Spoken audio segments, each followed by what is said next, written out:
Coming up on News Live at 6, Halloween festivities have begun here at Syracuse. Plus, Second Chance Dog Shelter has reopened its doors. Find out more later in the show.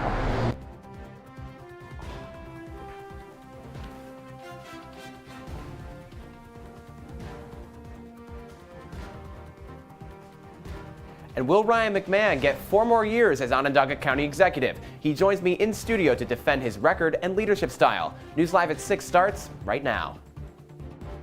This is CitrusTV News Live at 6, your campus news leader. Happy Halloween, Syracuse, and welcome to News Live at 6. I'm John Perik. And I'm Jake Morel. Halloween festivities are starting around Syracuse and CNY. And our Maura Vaughn is joining us from a trunk-or-treat event in North Syracuse. And Maura, I have to ask, are we too old to trunk-or-treat tonight?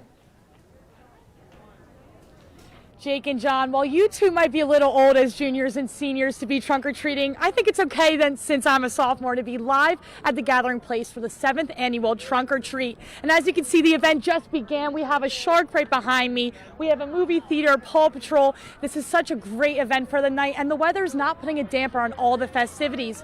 I had the opportunity to speak to Pastor Ben Tinch of the Gathering Place, who spoke about why this is so important for the community in regards to safety and gathering.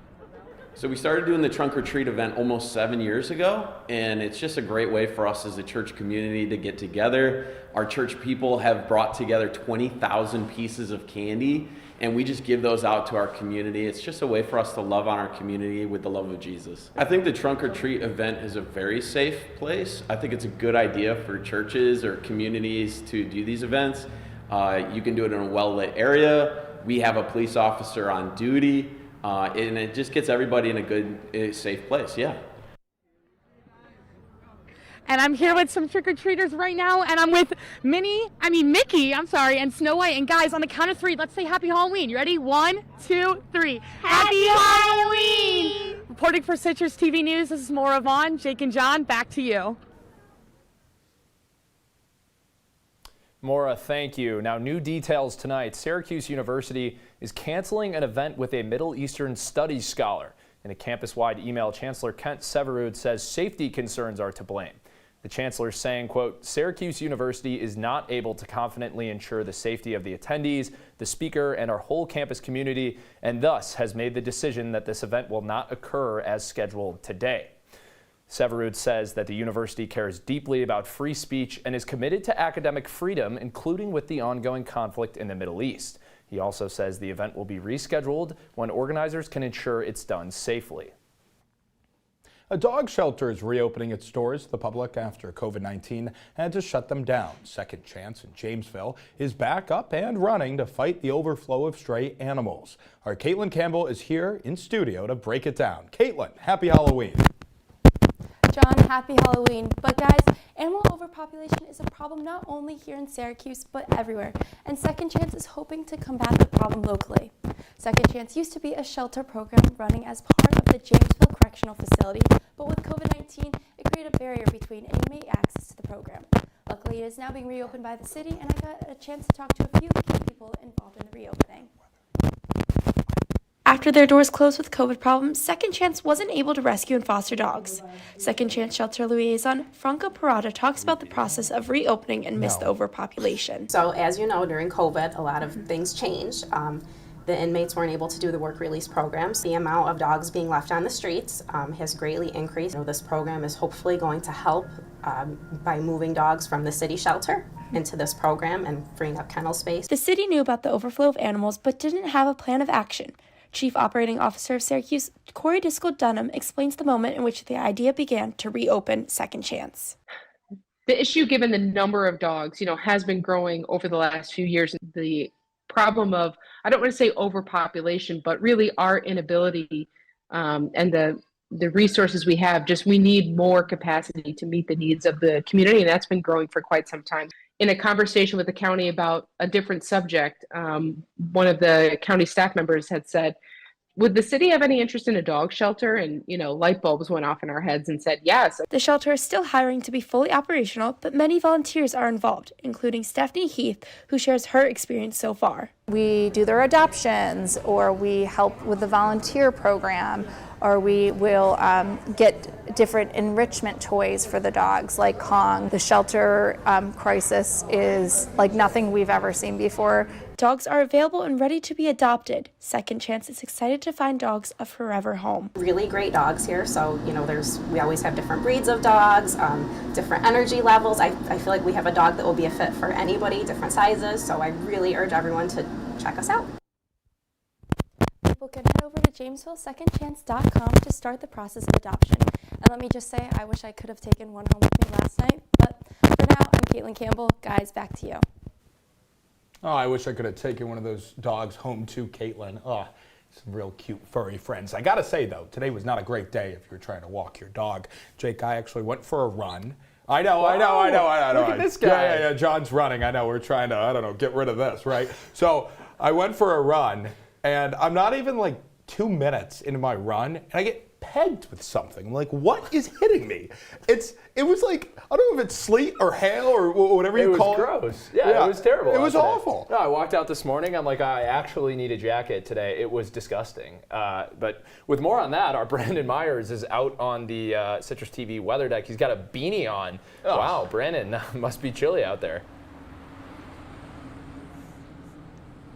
Well, Jake, it certainly is very chilly. I broke out my hat and my gloves for the first time this whole semester. It seems like I just took the warm weather for granted. Right now, it's actually 43 degrees out. The sun set just a few moments ago. It's mostly cloudy with 4-mile-per-hour winds. We're seeing these temperatures all across our region, low 40s to high 30s all over, even going down to 38 degrees in Cortland. Right here in Syracuse tonight, it's going to go down to 38 degrees. The clouds are sticking around, and we're also going to be seeing those 3-mile-per-hour winds. Now, I really enjoy wearing my hat and gloves out. It keeps me warm and everything, but whenever I take off my hat, it messes up my hair so much. So that's one of the terrible downsides of this cold weather. Luckily, though, I have a comb back in studio. I'm going to make sure to join you there in just a few moments. Guys?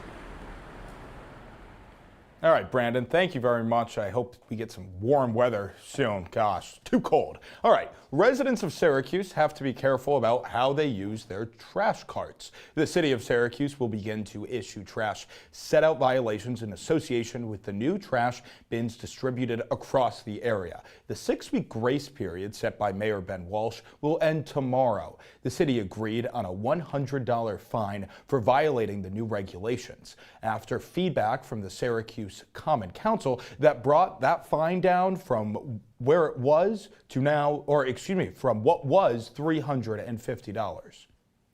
And an update on the anti-Semitic incident at Cornell University. Governor Kathy Hochul has announced that law enforcement has identified a person of interest in the investigation surrounding the incident. She details that the suspect is currently being held in police custody for questioning. On Sunday, a mass shooting threat was posted online targeting the Center of Jewish Living at Cornell. Both the president of the school, Martha Pollack, and Governor Hochul spoke about how they will protect students and staff going forward. Investigators tonight are still looking for answers after a student was found dead at Binghamton University near a campus library. University ambulances rushed to the scene early Monday morning, and investigators have not found any criminal activity associated with the death. We spoke with a student from Binghamton about how she and her peers are feeling and how the campus is reacting. Yesterday was a very heavy day for the campus. For a vigil to be sort of put together in such short notice, I know a lot of people attended. I wasn't able to. And at that point, we were more certain that it had sadly been a suicide, that the student had taken her own life. So it was an hour of people just holding candles and coming together as a campus. And the university's president urging professors to cancel classes as the investigation continues, and additional support resources are being offered to students on campus. And coming up tonight, we've got an exclusive interview. County Executive Ryan McMahon goes one-on-one with our very own Luke Radel. And Onondaga County District Attorney Bill Fitzpatrick finally has an opponent in next week's election. Stay with us.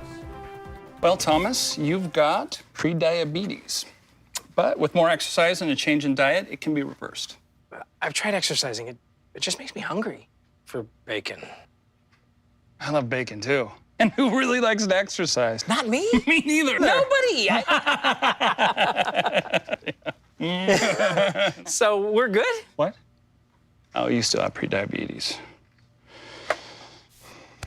Big time. It's a beautiful day out here. Sunny today with light breezes, giving way to clouds in the afternoon. We could see some light precipitation to moderate precipitation later on, followed by powerful storm-like conditions. 70 miles per hour winds are expected. Authorities are asking everyone, stay indoors. Come on, that's it. Let's go.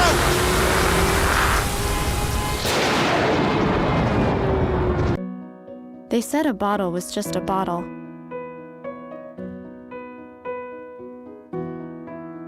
That no one would ever notice me.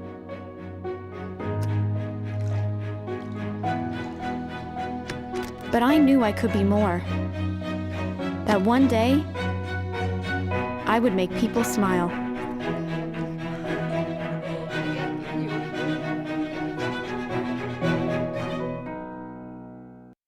You're watching Citrus TV News live at 6 with Jake Morel,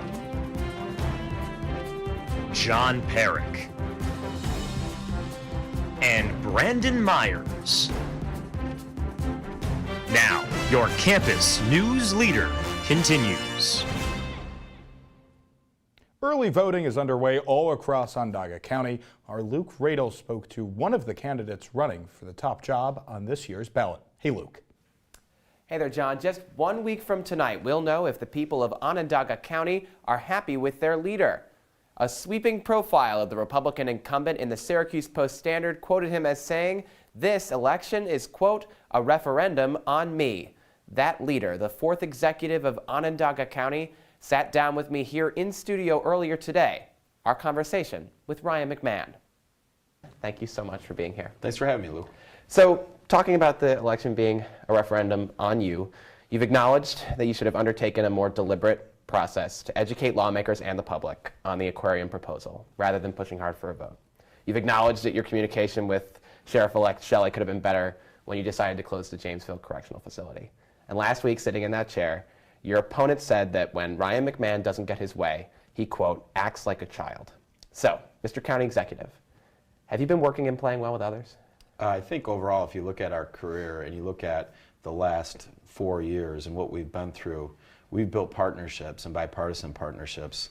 That's leadership. And I know that's a foreign subject to my opponent at times. The same profile piece on my opponent, which you referenced, talked to some of his colleagues at the legislature over the years, and they highlighted very much so that his colleagues at the legislature know what my experience is with Bill, is that when you agree on things, he's rarely agreeable, and when you don't agree on things, he calls names. And for everybody who's there, that's what he does in his interviews, right? That's what he does in debates. He's very short on facts and plans and vision, but he's very quick to call names. So the idea that we don't get along with others in a bipartisan way is a good political talking point. And certainly when you want a Monday morning quarterback, 4 years worth of work and accomplishments, sure, there's things that you say, you know what, I could have done things a little bit different in that case or at that point. Yeah, and you talked about communication on the aquarium and Jamesville Correctional Facility being one of those. I do want to talk about Micron, though, and I want to show you this clip that you've probably already seen. Maybe our audience hasn't. Let's take a look at that video. As a County Executive, Ryan McMahon is a leader who learns from the past, who prepares for the present, who is continuously planning for the future. I'm so impressed with County Executive Ryan McMahon, and he is the can-do attitude this community needed. This is certainly something that, for the community, we have never seen anything like this. I've seen a lot of campaign ads. That looks and sounds a lot like one, but it's not. It was paid for by taxpayer money. Was that an inappropriate insertion of yourself into something? Not at all. That's a marketing ad about the story of the White Pine Business Park.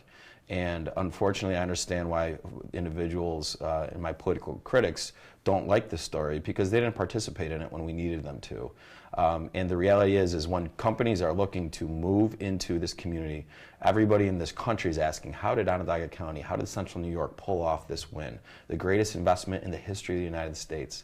Well, there's a White Pine story. And in that story, Micron is the end of that story. But it's a very extensive story. And companies, businesses want to know about the community that they're investing in, and they want to know about the leaders. And that's a marketing story that's used for marketing for supply chain companies now, but it tells the story of White Pine and the community's comeback. Now, we spoke in depth with the county executive on a lot of topics, including Micron, the aquarium, and how he hopes to work with Syracuse University if reelected. The full interview will be up on our YouTube channel later tonight. Citrus TV. Guys?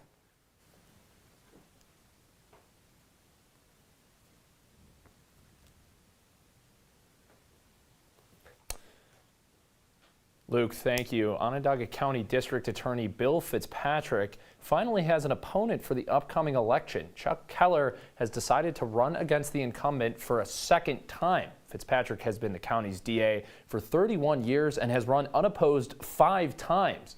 Keller ran against him in 2019 and has decided to try again. Fitzpatrick says that if he is reelected, this will be his last term. And when we come back, we'll take a look at your 5-day forecast.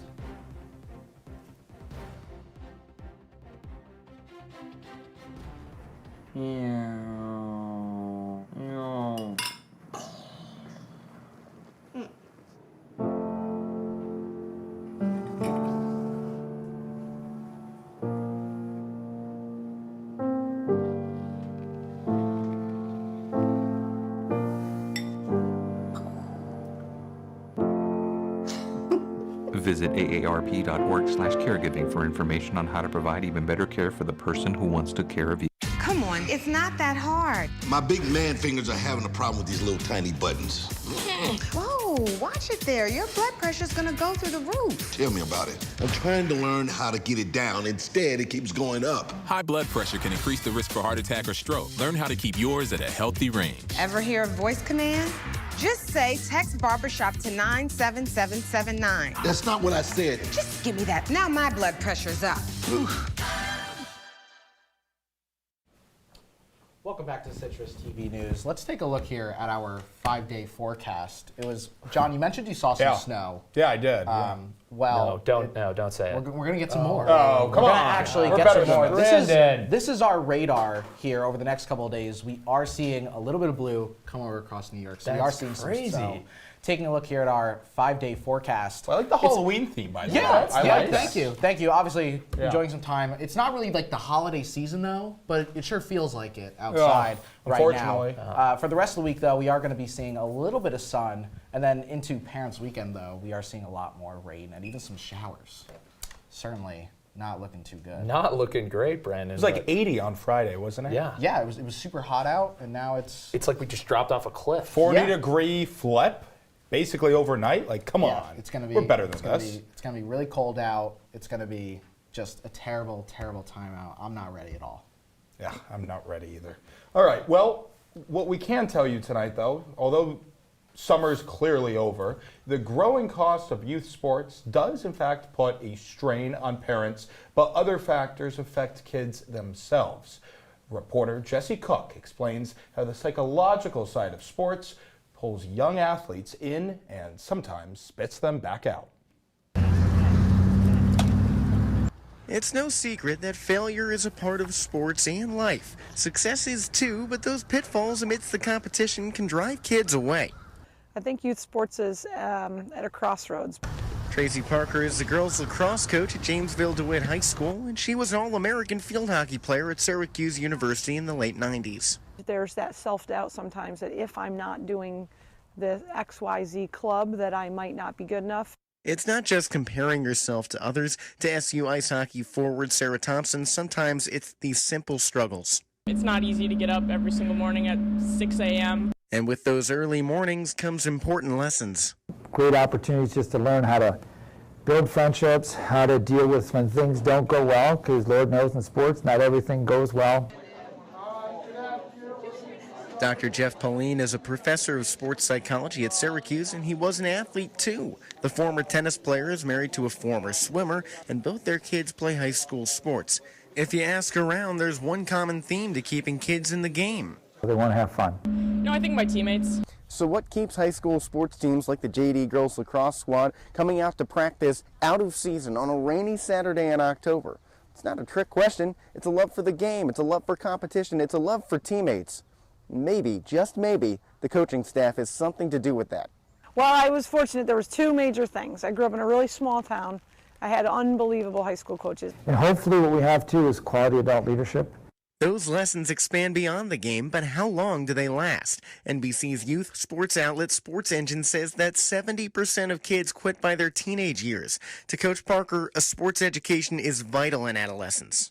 There's just something about a dynamic of a team and those friendships and those bonds and those lessons that you learn that you take with you for life. From the checkpoint between on the field and off, I'm Jesse Cook, Citrus TV. Thank you so much, Jesse. Well, I hope you brought your baskets because we're going trick-or-treating after the break. I'll tell you what SU teams are handing out the best candy this Halloween. Get your sweet teeth ready. We're digging into sports when we come back.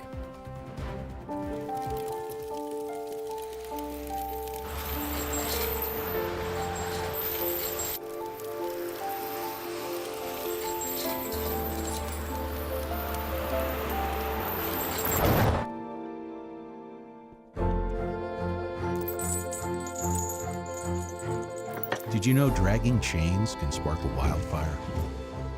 Only you can prevent wildfires.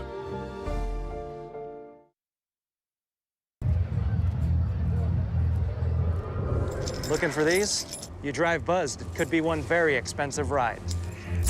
First, you gotta make bail. Then pay me to get your car back. Your insurance premiums will go through the roof. And my legal fees just keep adding up. All told, it could end up costing you $10,000. Buzzed, busted, and broke. Because buzz driving is drunk driving. Here's your check.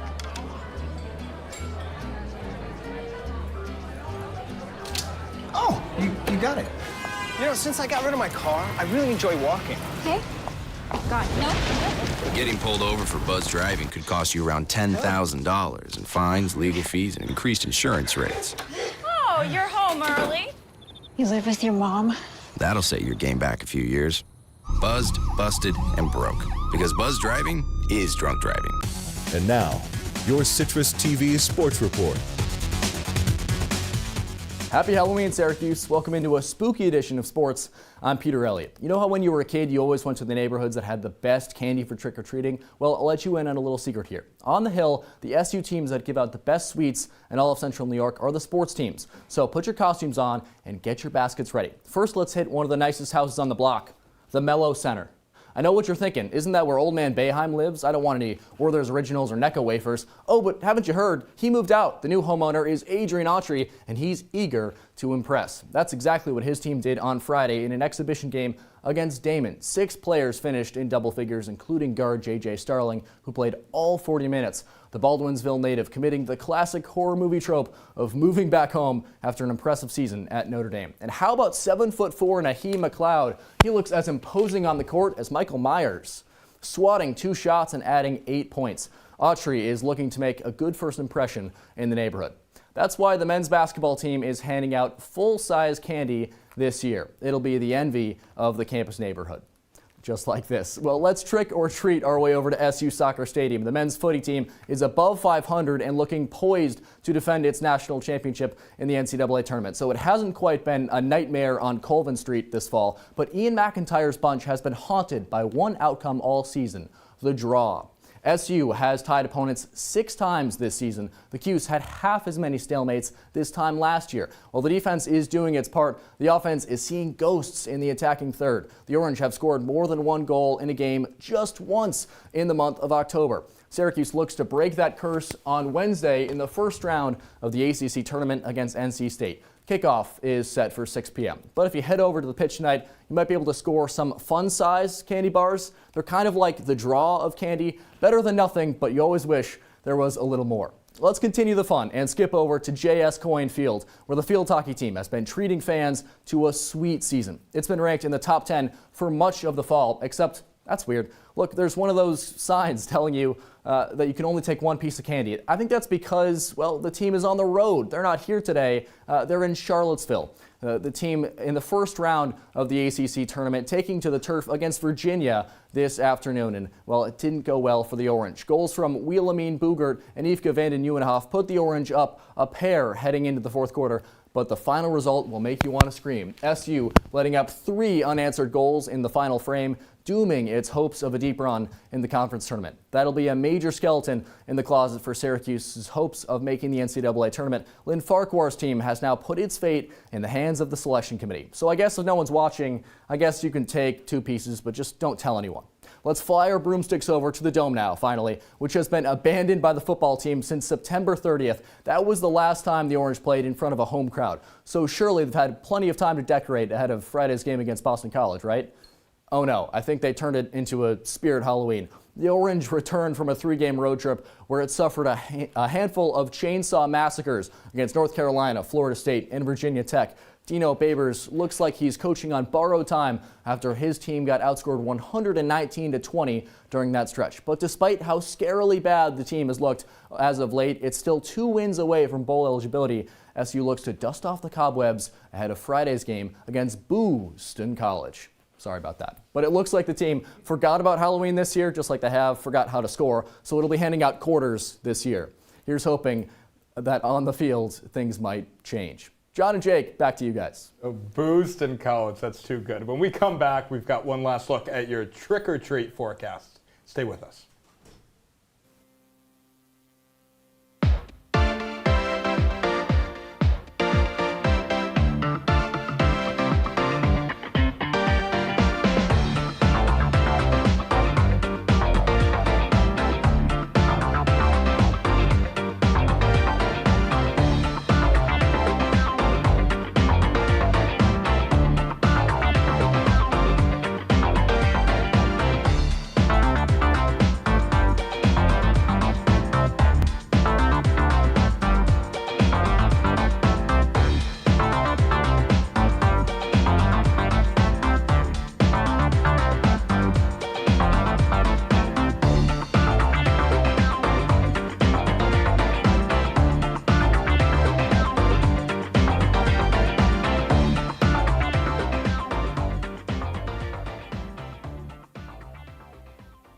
Come on, it's not that hard. My big man fingers are having a problem with these little tiny buttons. Whoa, watch it there. Your blood pressure's gonna go through the roof. Tell me about it. I'm trying to learn how to get it down. Instead, it keeps going up. High blood pressure can increase the risk for heart attack or stroke. Learn how to keep yours at a healthy range. Ever hear a voice command? Just say text barbershop to 97779. That's not what I said. Just give me that. Now my blood pressure's up.